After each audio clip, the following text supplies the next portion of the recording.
Good morning, everyone, and welcome to Morning Market Movers, where we do live analysis for day trading and take a look at hot spots in the markets. My name is Todd Rich. I'm with Nadex. With me from Keep Trading Simple is Brian Caprice. Today is Friday, December 3rd. So let's take a look. Actually, before we take a look at what's going on to the markets, I do need to share this disclaimer that trading involves risk and may not be appropriate for everyone.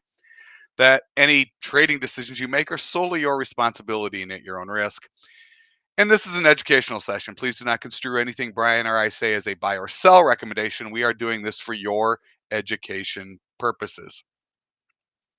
So what are we looking at today? And we've had some interesting employment numbers out of both Canada and the US.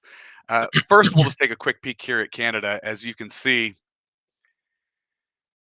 they added over 100,000 jobs beyond their forecast. I mean, they're really that's just a blowout number. While their unemployment rate still sits at around 6%, they did add a lot of folks to the payrolls.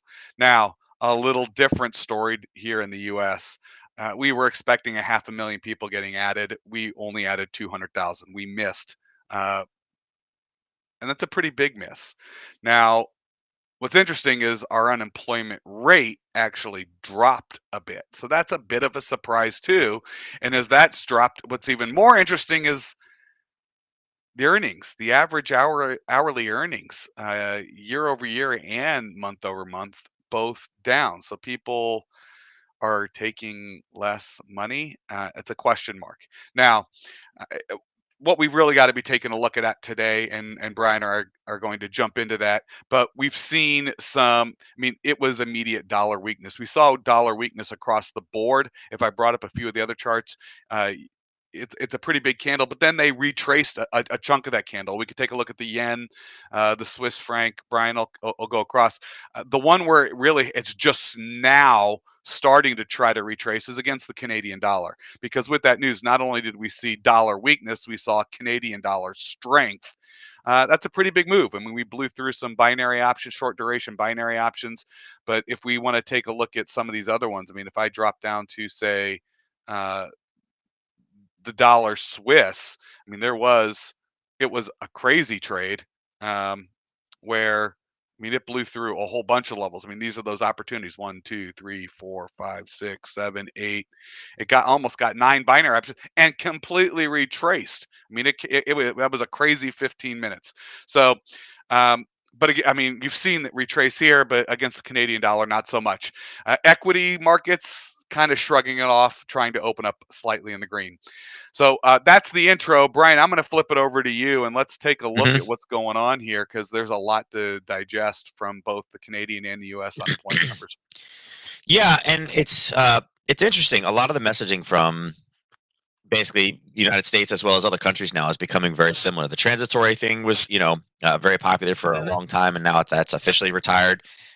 We talked about labor shortages and being the problem, and yesterday we heard about labor force participation, which I think is important to note.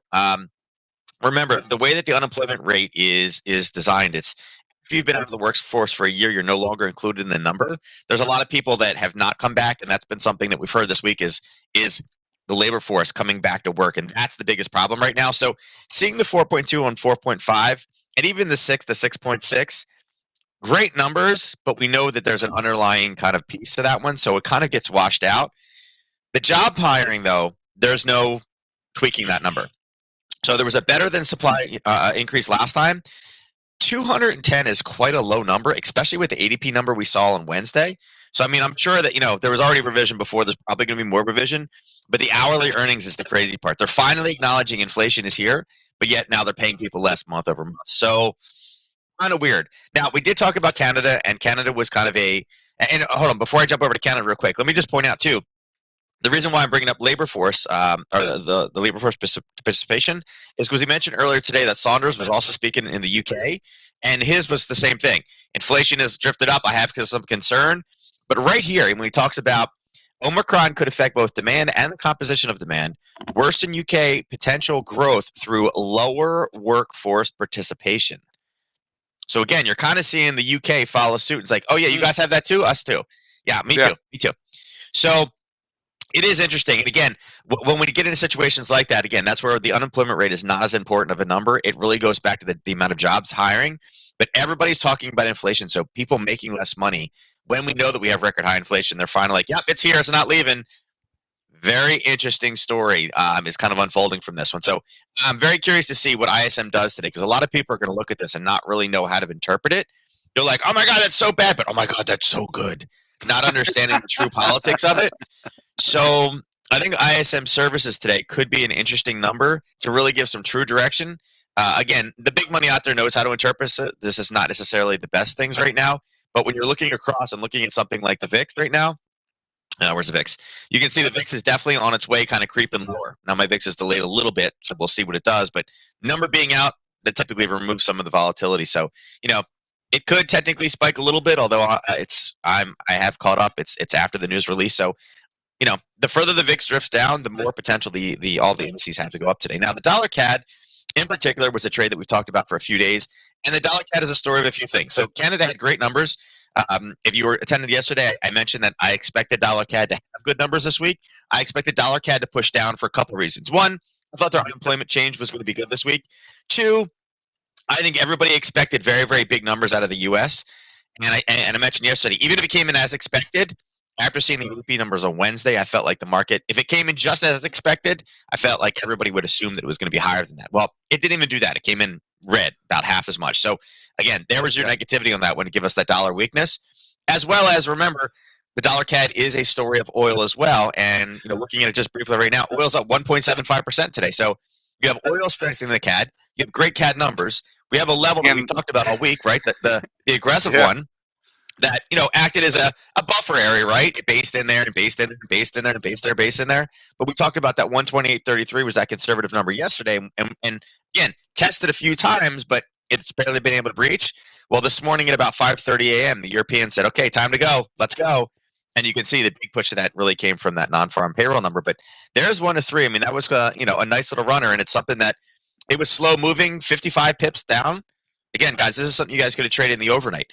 A very easy position. We've known it's been there for a while, and it coincided with news, and it had already started to move back, and then news was that final catalyst to drive the nail in the coffin. So I would say today, this one will probably continue to run. It's a little bit late to get into it right now. Most of the move has already been accounted for, and now we're seeing the profit taking coming in. But it's definitely something today we can continue to see this pushing lower, as well as it is Friday. You got to start setting up your trades for Sunday night for next week. So, I mean, looking to the left, we can see we really don't have a lot stopping this one until we get down to really down here to 127.19. So we got some room to run. And again, it could provide some interesting, not only trades for today, but starting off next week. And remember, Sunday is a great day to put on those knockouts because they last for the entire week. So, and again, there's weekly call spreads, but there's some good opportunity with the knockouts in here. So to catch larger trends. Yeah. All right. So what else do we want to take? I mean, I don't know if there's anything else we want to be looking at. I know obviously the dollar CAD, and I don't know if all the dollar pairs in the same kind of spike. I mean, here's the pound dollar. And again, it is the weekend. So make sure that you guys are looking for your trades for next week. Literally go to LAFX, go to Forex Factory, go down to next week. Here is Saunders speaking today. Again, you don't have to know who Saunders is, but he talked about inflation. There was 2 small levels here, and then you can see not only did Saunders start really driving it higher, and yesterday we talked about with price coming down, look for the pound to go long, look for pound strength. And we did. We got some pound strength and dollar weakness. And again, this is quite a bit, this is 55 pip runner as well. So yeah. Every time one of these large people speak, I mean, you can do it this way to where we can go to Monday. And again, do it based off here Sunday right now. Look, I can see where all the big releases are next week. And it's very, very easy to kind of go in here and plan what your next week is going to look like. So, that's all we did with this one. And again, it was an easy kind of trade to the top side for the dollar, pound dollar, dollar CAD, dollar yen is in a weird position. We talked about the euro pound as well. We talked about this one coming up and tagging one of those levels, and it did. It came up just above at 5:30 this morning and rolled all the way back down again. So we talked about when Saunders was speaking, basically pound strength coming into the market. Now again, can't do much with it now; it's already moved. But guys, they telegraph when they're out there. So again, grab some of these easy opportunities. All right. As a part, watch energies. Yeah, I was gonna say, I don't know. Good. I was gonna say for parting shots. I mean, because I know Mhm. oil's just been doing its creep higher. There's not much going on in energy or metals. Yeah. Here's what's strange. I mean, we did. I mean, those were not pretty unemployment, jobless claims numbers. Sorry. Yep. Um, Equities seem to be shaking it off at the moment. I don't know if we want to take a Mhm. quick peek at any of the um, Yeah. They're all at kind of in the any of the same. equity charts, just like maybe the Nasdaq and the Dow, just to kind of take a peek. Are there any interesting levels, or the S&P?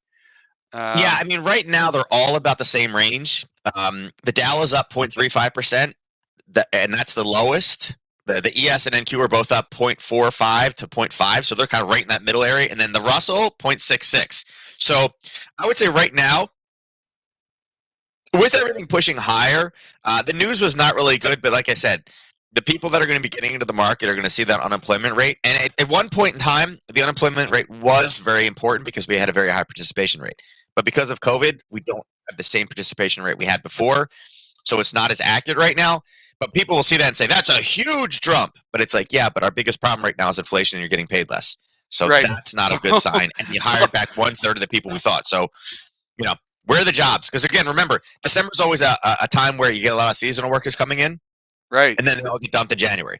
So, seeing that we're only doing 200,000, it's kind of like, wow, the ADP number looked great. The non-farm number was, not good. So I would say look for these to continue to drive up, but I mean, even on a smaller time frame. The problem is when we look to left in every single one of these charts, there's not a whole lot of levels over here with a lot of momentum. Nothing. So I mean, yeah, Yeah. I mean that's the problem is we had such a big crash down. There's not a whole lot of selling areas over here. But I would say overall, on a purely fundamental basis, it should be more of a negative day. But again, it's December, it's low volume. Remember, the people that would normally take this market and crash it are not in the market right now. So it's more of a retail trader kind of focus right now. The numbers look great for a retail trader. I would say that, again, we rise higher, then yeah, we can see these starting to roll over a little bit. If they start to turn negative at all, and again, if the VIX starts to creep up at all, or we start to hear any negativity or see anything, the YM is going to be the one that takes short, is the weakest right now. It is kind of approaching a level up top. I was going to say if there's if we drive up to this level at 10:30, Yeah, you'll see where are some we at here? resistance. Yeah, look for that reversal. Yeah, I would say probably right around this 34,934 on your charts. Look to see this big boom. The candle formation at the top. It's a one candle base before it dropped down again. Great level. Love the shape of that candle. Love the reaction from it. And again, that was 11:15 the other day, so it was in trading hours.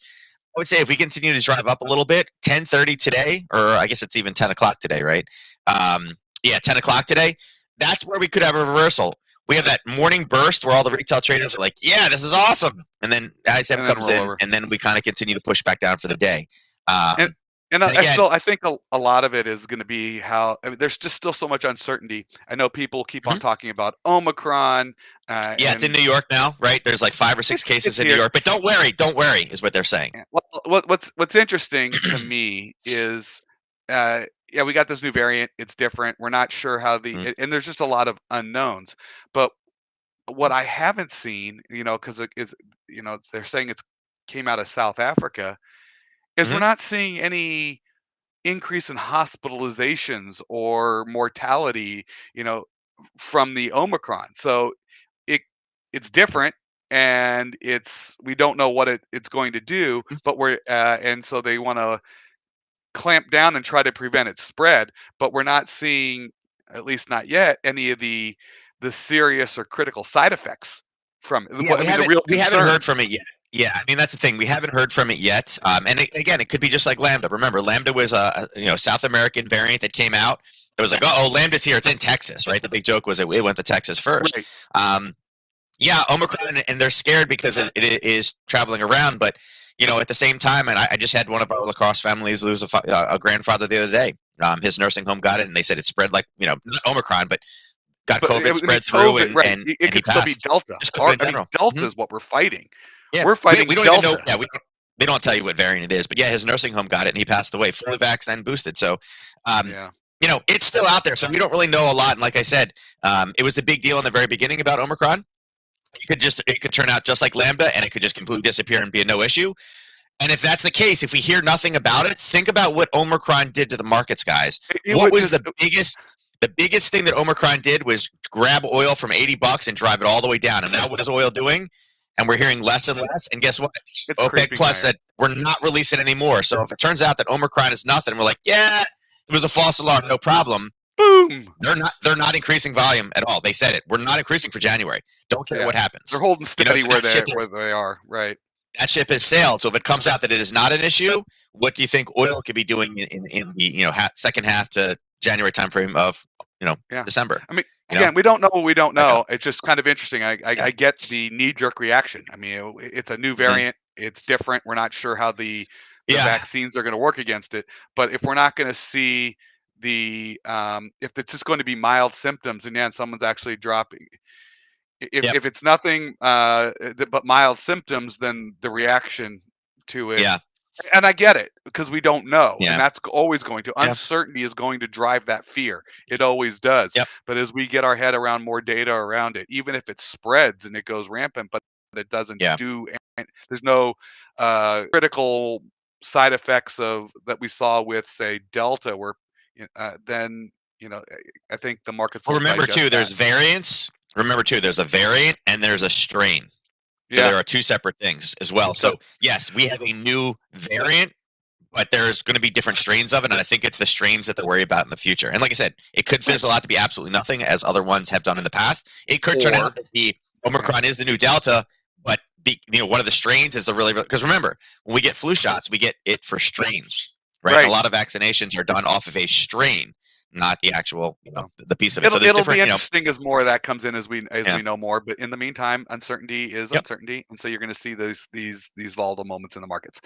All right. With that, any questions for Nadex? Please email us customerservice@nadex.com. Any questions for Brian? You can email him at support@keeptradingsimple.com. We are available. We're here to help. Today, it really was all about the employment figures, both in Canada and the U.S.